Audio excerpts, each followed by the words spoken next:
agree with the folks uptown that think that the Delaware Historic Society ought to be. Some of us happen to agree with that position. And it's created a little bit of bitterness and tension in the community. I think we all ought to be cautioned against attacking each other, engaging in name calling. That's right. Those of us who take that position and the rest of us need to sit down and talk. We need to make sure that we realize that we all need each other. And we need to not see ourselves as the enemy. That's right. We all need each other. And around the planet. There are so many young unsung heroes for Black American children to admire and emulate. However, the history books do not reflect any of these truths. Dr. King had his dream speech, well, we have a dream here in Wilmington, and that is that the African American Heritage Center be operated by Blacks, developed, created by the Black community, for all the good people to get a truthful history of the Black American experience here in Wilmington.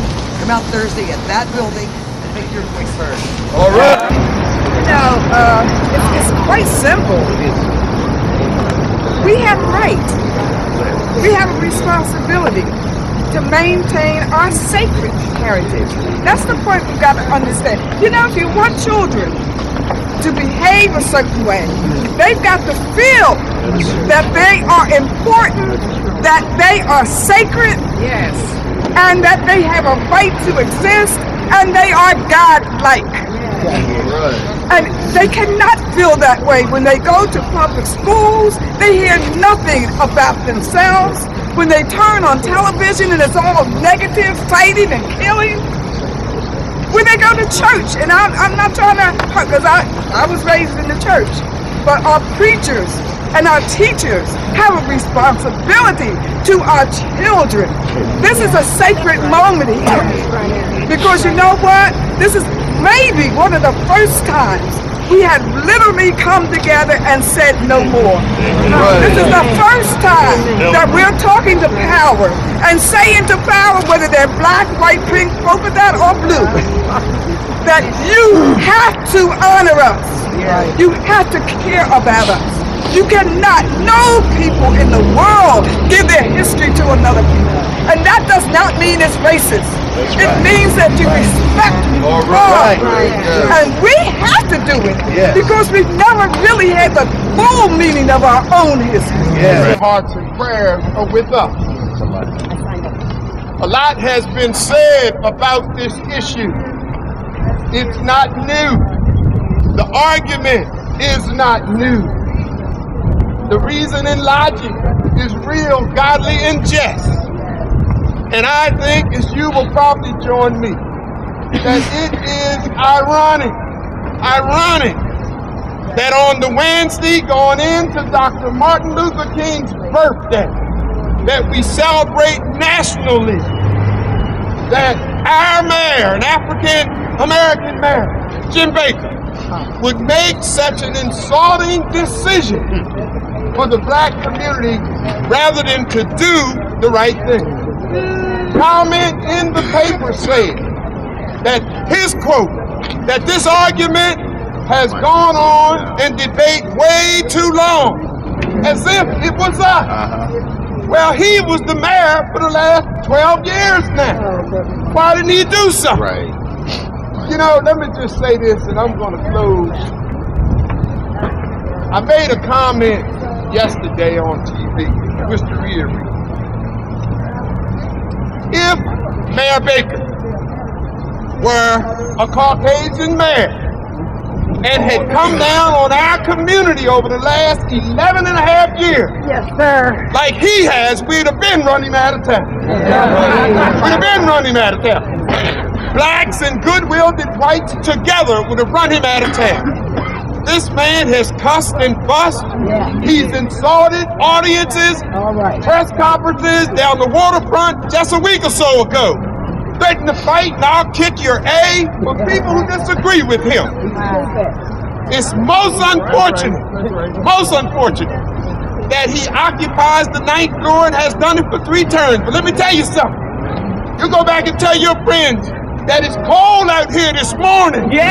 But it's hot as hell on that 9th floor tonight. Don't be watched Channel 22, and I hope he was out there. And I said the actions of this mayor is either that he's mentally challenged, insane, or acting like he's on crack, and I hold to that. This fight is really key because of the fact that it defines our future as a community, as a people, as a culture. It defines what we're going to be perceived as in years to come. And what, you know, from our ancestors to us to our future generations. So we have to dig in and fight this battle. Dr. King put it like this. He said that cowardice would ask, is it safe? He said expediency would ask, is this political? He said vanity would ask, is this popular? But conscience would ask, is it right? Dr. King. The Italians can't tell we Irish how to make Irish stew. All right. Now, Mayor Sills and others have spoken to the composition of the Delaware Historical Society. One black board member, only 3 in 147 years. And I met with the director and questioned him about this. And he told me how difficult it is to find qualified black people to serve on the board. Haven't we heard that tired excuse? We're sick and tired of that. And when I asked him about the staff in administrative or professional positions, he said, we have one. I said, in what capacity? He said, in a support role. I said, supporting what? He said, supporting facilities. Doesn't that sound like a maintenance man? No, Jim, not a maintenance manager, but a maintenance worker. Okay, now listen, would the Israelis want the Palestinians to operate their heritage center? Would the Jews want the Germans to operate a Holocaust center? There's no way that we as black people would stand for the National Association of White People to operate a slavery museum. We cannot allow the Delaware Historical Society to kidnap our history and try to claim legitimacy by adding a few African American leaders to an advisory group, a group of people that their own director said aren't qualified to serve on the board of directors. It is an affront to the entire black community. It should be an affront to those members who have aligned themselves with the Historical Society of Delaware. And to put it at town hall is the ultimate insult. Town hall with jail cells in the basement where runaway slaves were imprisoned, brutalized, sentenced, and sent back into slavery. Town hall should be the African American Heritage Center. Newton, Martin, and Canby, in their article on Friday, called this a magnificent place. Wow. It's not a magnificent place. We have to oppose this. This is an organization that sterilizes, what is that, whitewashes history. They don't have the legitimacy, they don't have the heart, they don't have the commitment, they don't even have the knowledge. They don't know who our neighborhood heroes and heroines are and were. If they have this, just hundreds of people who had toiled in the trenches to make conditions better for all of us are going to be forgotten.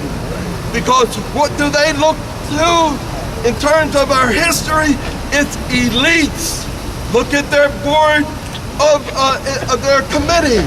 Elite, no grassroots people, hardly any people from Wilmington.